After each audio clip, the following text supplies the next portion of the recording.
falar sobre hepatite crônica. De acordo com pesquisa recente, as regiões Norte e Nordeste têm um alto número de mortes por hepatite crônica. Pasmem, essa hepatite crônica viral. Para falar sobre essa doença, eu estou recebendo aqui em nossos estudos o gastroenterologista, Dr. Heraldo Costa. Bom dia, seja bem-vindo, prazer lhe reencontrar aqui. Muito bom a gente falar com um assunto que pode alertar, ajudar as pessoas aí em casa, em como conduzir. E eu já gostaria de saber o que é a hepatite crônica viral, como é que a gente pode identificar essa doença? Perfeito. Bom dia a todos de casa. Satisfação voltar aqui ao programa, Marília. A hepatite crônica é uma forma de inflamação do fígado que se caracteriza como em decorrência da hepatite aguda, na maioria das vezes. Então, a hepatite aguda é aquele processo inflamatório que dura em torno de 4 semanas. Quando esse processo inflamatório se arrasta por mais de 4 semanas e atinge o patamar de aproximadamente 6 meses, a gente considera isso como hepatite crônica. Algumas vezes, o diagnóstico da hepatite crônica ocorre ao acaso, quando a pessoa vai fazer um exame de sangue e percebe que as taxas do fígado estão alteradas. E vai ao médico, o médico faz uma história de vida, de doença da pessoa, que nós chamamos de anamnese, e vai ali constatar, através também de outros exames, que aquele quadro ele vem ocorrendo já há algum tempo e, necessariamente, nessa circunstância, não houve, de uma forma clara, uma manifestação anterior de uma hepatite aguda. Então, o que eu estou querendo dizer é que a hepatite crônica ela pode ser nítida em termos de evolução, a pessoa tem uma hepatite aguda e evoluir para a hepatite crônica, ou então a doença pode surgir de uma forma sorrateira, sendo diagnosticada apenas em função de exames de laboratório. Muito importante a gente falar sobre isso e a gente fica muito preocupado, o pessoal de casa principalmente, se tem como identificar a olho nu alguns vestígios da doença, que pode ser sinais que você já está com a doença, se tem como a gente fazer esse pré-diagnóstico, se tem algum sintoma que possa aparecer, que diga, olha, isso aí pode ser uma hepatite crônica viral. Perfeito. O sinal mais comum é a falta de disposição física. Na verdade, o sintoma, né? Então, a indisposição física, ela é muito frequente. Em fases mais avançadas, pode ocorrer o aparecimento já do amarelidão dos olhos ou da pele. Sempre quando a gente se refere à questão de hepatite, doutor, a gente coloca logo essa questão de a pele amarela, os olhos, o fundo do olho um pouco amarelo, quer dizer que tem realmente essa questão de sintomatologia. Perfeito. Tanto na hepatite aguda, sim, que nos primeiros dias de manifestação da doença, a urina pode ficar escura e em seguida os olhos ficarem amarelos, como também na hepatite crônica, mas já numa fase avançada, numa fase assim, de anos de evolução, pode também aparecer a chamada icterícia, que é essa característica dos olhos amarelados. Agora, doutor, hepatite pega, como transmite de uma pessoa para outra? Me fala um pouquinho sobre essa questão da hepatite em si, porque a gente fica muito preocupado quando fala em questão viral, já pensa que é algo que pode realmente vir de alguma virose, de alguma bactéria, de algo que possa remeter ao nosso organismo. Como é que pega a hepatite? Perfeito. As hepatites crônicas, as principais hepatites crônicas no nosso país são a hepatite B, a hepatite C e a hepatite D, ou hepatite delta, todas ocasionadas por vírus, nesse particular. E a hepatite B e a hepatite C, a principal via de transmissão é o sangue. É o contato com, vamos dizer assim, com instrumentos que estejam contaminados com sangue de pessoas portadoras do vírus, como, por exemplo, alicate de unhas, um exemplo.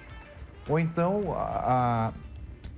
através de procedimentos que não receberam o devido cuidado, como tatuagem, piercing. Isso. Não estou falando de lugares que prezam pelo cuidado, pela asepsia desse material. Mas se não tiver cuidado, pode ser um canal de transmissão. Perfeitamente, Marília. E Uma outra é a hepatite B, não é? Ela também tem a transmissão por via sexual. E a transfusão de sangue, que era uma via muito frequente, nos últimos anos, em função dos controles rigorosos do banco de sangue, praticamente isso desapareceu em função do cuidado, né, que quando uma pessoa faz uma doação de sangue, esse sangue é testado e imediatamente, quando se tem alguma suspeita da presença de algum vírus, o vírus da hepatite B, da hepatite C, esse sangue ele é desprezado. Muito bem, a gente vai falar também sobre a questão da prevenção da doença, os cuidados, mas principalmente vamos dar ênfase a essa questão dos riscos dessa doença, a questão da gravidade dela. Por isso eu quero, pessoal aí de casa, tá passando esse telefone aí na telinha, é o nosso WhatsApp, você pode mandar mensagem de áudio. Eu peço áudio hoje para poder a gente interagir de uma forma melhor com o doutor Heraldo aqui, que está disponível para você aí de casa tirar a sua dúvida, a sua pergunta. Então aproveita esse momento. A gente sempre costuma dizer que é o consultório do povo, aqui onde você aí de casa aproveita o médico e tira a sua dúvida. Então pode mandar a sua mensagem de WhatsApp aí para esse telefone que está passando na telinha. Manda mensagem de áudio que a gente vai liberar aqui junto com a nossa produção, tá bom? E aí falando sobre a questão da gravidade, hepatite viral, a hepatite crônica viral, ela traz a morte, ela pode desencadear uma evolução que realmente prejudique toda a saúde do ser humano? Pode chegar a isso. Eu só queria complementar das hepatites crônicas, porque eu falei da B e da C, existe a hepatite delta, que é a hepatite D, que não é comum no nosso meio. Aqui no Brasil, esse problema está restrito à região norte do país. Sim. Então, aqui no nosso meio, na nossa cidade, estado, na região, as hepatites crônicas mais frequentes são as hepatites B e C. Então, realmente, a pessoa pode adquirir o vírus e ela pode passar o resto da vida convivendo bem, entre aspas, com o vírus, havendo um respeito do vírus com o sistema de defesa da gente. Sim. Isso pode acontecer. Mas, quando isso não ocorre, quando há um desequilíbrio nessa relação, então a doença ela se estabelece. E, quando ela se estabelece, inicialmente o que vai ocorrer é um processo inflamatório, e esse processo inflamatório ele vai se perpetuar por aproximadamente uns 20 anos. Certo. E depois, se não houver um combate, né, da doença, aí pode ocorrer o aparecimento da cirrose hepática, que é uma doença muito grave e é uma doença que ainda não tem cura, né? A cura, entre aspas, para a cirrose hepática é o transplante do fígado. O que é bem difícil também. Que no nosso país ainda evoluímos muito, mas precisamos evoluir mais ainda, né, para essa situação. Não é fácil encontrar um doador, não é? No nosso estado, gostaria de registrar que nós fazemos transplante de fígado, né? Temos uma equipe aqui capacitada para isso, mas muitas vezes é difícil encontrar um doador. Mas, naturalmente, quando se faz o diagnóstico da hepatite crônica, nesse trajeto de evolução de 20 anos, Sim. essa doença pode ser tratada e a pessoa pode ficar curada. Que bom saber disso. Vamos entrar ainda nesses detalhes. Pessoal, podem mandar as suas perguntas. Inclusive, teve uma pergunta pelo WhatsApp que aí não teve como a gente reproduzir, mas a produção está aqui me passando. E é uma pergunta bem comum mesmo, que é a questão de doação de sangue para quem já foi diagnosticado com hepatite. Existe essa limitação? A pessoa estava perguntando que quando criança teve hepatite, e aí, supostamente, ficaram sabendo, né, esses boatos, essas coisas todas que saem também na internet, a questão de doação de sangue. Existe isso, doutor? Recomenda-se que as pessoas que tiveram hepatite, elas não devem realmente doar o sangue. A não ser em condições especiais, assim, de extrema necessidade, de carência do sangue, né? E quando se testa o sangue, observa-se que naquele sangue não há agentes virais que possam promover o desenvolvimento da doença. Certo. Agora, é interessante assim também fazer uma distinção, não é? Existe a hepatite A, que é uma hepatite que não tem conotação de doença crônica. É uma doença aguda, é muito comum na criança, no adolescente. Que é tratável. E que geralmente a pessoa fica curada em 90% das situações. E esse tipo de hepatite, ele não é transmitido pelo sangue. Certo, Marília? Aí a transmissão é mais, a gente chama, pela contaminação de alimentos, por exemplo, né? A saliva pode transmitir também. Então, esse tipo de hepatite, essa aí não representa risco de transmissão pela via sanguínea.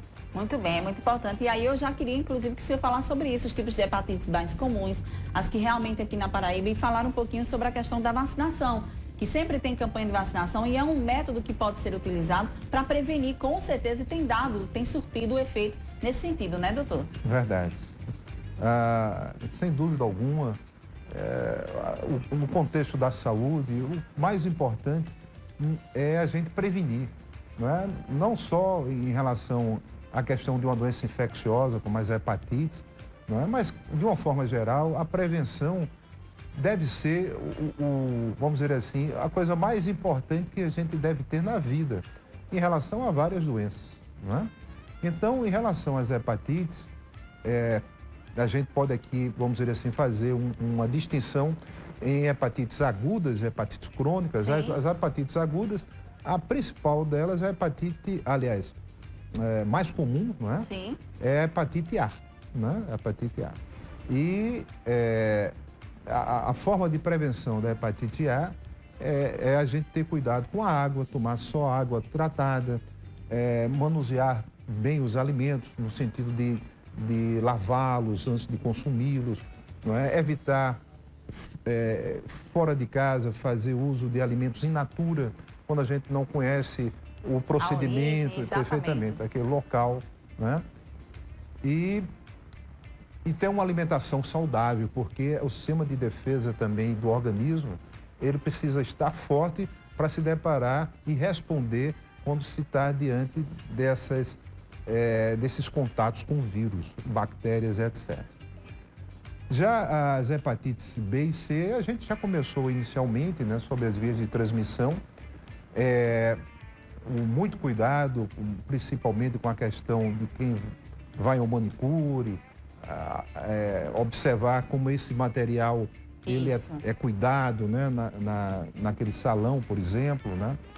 E em relação à questão da vida sexual, é muito importante usar o preservativo, né?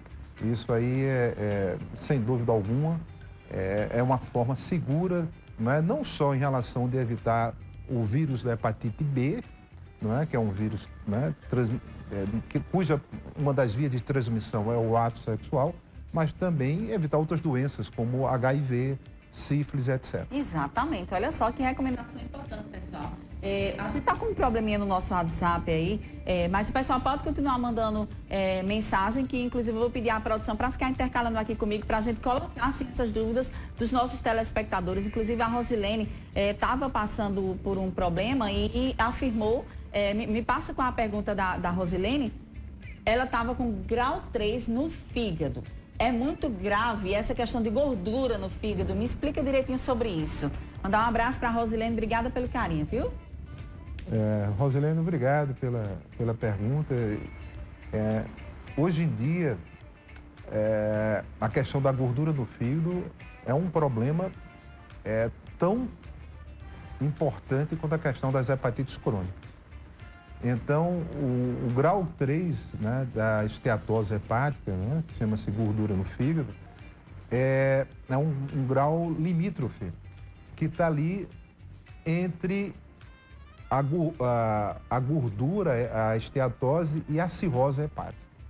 Então, uma pessoa com essas características, ela deve procurar imediatamente uma ajuda de um profissional, um gastroenterologista, um hepatologista, ou um médico clínico geral também, não há problema algum, porque essa pessoa ela vai precisar realmente fazer exames de sangue para ver como é que está a função do fígado e, a partir daí, se tomar iniciativas de tratar esse problema. Eu diria que, basicamente, vai precisar de duas coisas: a redução de peso e a atividade física. Muito bem colocado.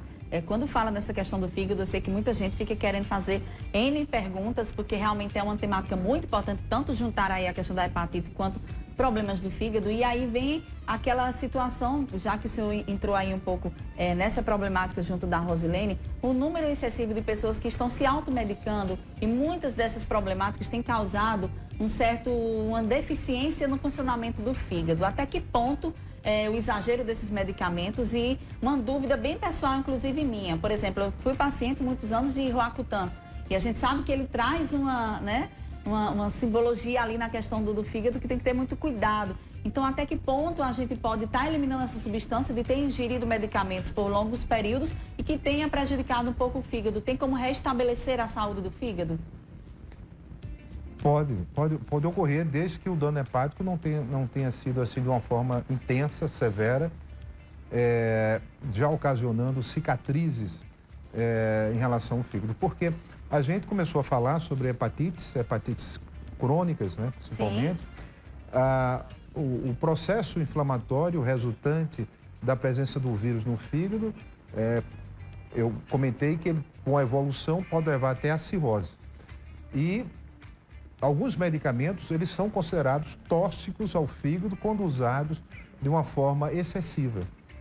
E isso também pode gerar inflamação e isso pode também levar à questão da cirrose do fígado também, né? A cirrotização do fígado.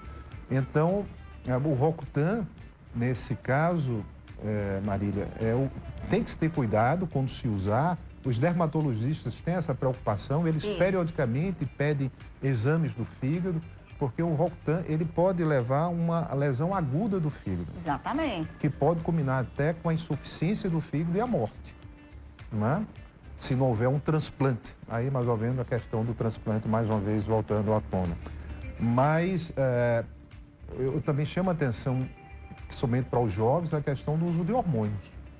Exato. E tem uma pergunta do ouvinte, de uma telespectadora, sobre isso mesmo, sobre essa questão dos hormônios. Me explique. Então, o uso abusivo de hormônios masculinos, né? Isso, a gente observa tanto isso em homens como mulheres, pessoas que estão, algumas das pessoas que estão em academias, né? Procurando uma performance extraordinária, né? Querem a evolução dos músculos e acabam indo para esses... Então, há várias situações também de uma hepatite aguda pelo uso desses medicamentos.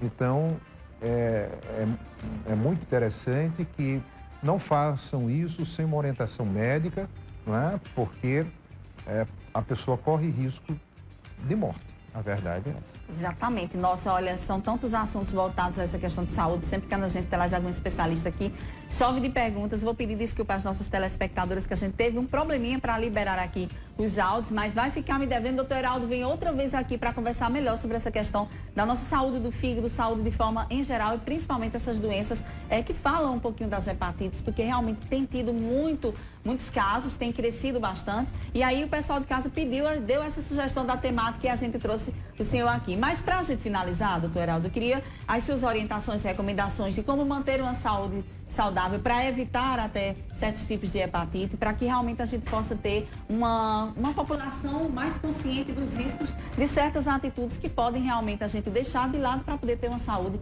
mais em dia. Quais são as suas recomendações, doutor? E desde já, muito obrigada aqui por estar conosco. Maria. Satisfação de sempre vir aqui. Gente, procurem ter uma alimentação saudável, né? Procurem fazer consumo de alimentos naturais, frutas, legumes, verduras, proteínas com baixo teor de gordura. Evitem alimentos industrializados, né? Evitem o consumo abusivo de álcool. O álcool é um outro grande vilão nessa questão da interface com o fígado. E façam atividade física de uma forma regular, porque o controle do peso também é um fator determinante para se evitar a gordura no fígado e, consequentemente, problemas futuros. E, além do mais, complementando tudo isso, procure ter uma mente saudável. Não é? A gente não pode dissociar o corpo da mente. O equilíbrio também mental, da nossa saúde mental, também é muito importante nesse contexto da saúde. Aí, obrigada, doutor Heraldo, mais uma vez, viu, pela sua disponibilidade aqui no nosso programa. Bacana, tá vendo? E olha, me parece, esses dias que eu tô aqui substituindo a Marília, me veio muitos médicos, todos eles, todos os especialistas que a gente trouxe aqui, desde o começo da outra semana, vem falando sobre isso. Finaliza a entrevista orientando sobre produtos que você deve consumir, produtos que não deve consumir, atividade física que você deve fazer, procurar um especialista em qualquer dúvida que você tenha a respeito do seu organismo, ou seja, manter um cuidado com o seu corpo e sempre eles, assim como o doutor Heraldo acabou de falar, sempre eles recomendam o quê? Fazer essa união, essa junção de corpo e mente juntos, porque um não pode trabalhar diferente do outro. Então, muito importante a gente colocar à disposição de vocês aí de casa essas dicas e orientações de especialistas. Tá dado o recado. Preste bem atenção, siga essas orientações para que você tenha mais qualidade de vida. E pessoal, a gente vai a um breve intervalo comercial, não sai daí que ainda tem muita temática boa aqui no nosso programa, eu volto daqui a pouquinho, é já já.